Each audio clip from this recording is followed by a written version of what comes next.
Hey, it's Market. We have the Dewalt nailer that's not sinking nails, and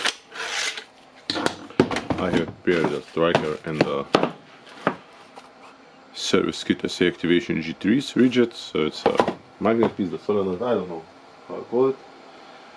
And okay, so probably let's just open it and check it what we have inside.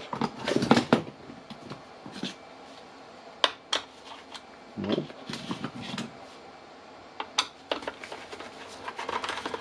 Okay, and honestly I have not remember why I opened the part and then later maybe I was opening it or customer told something, I don't know, because sometimes this one goes in the repair shop one after another one, so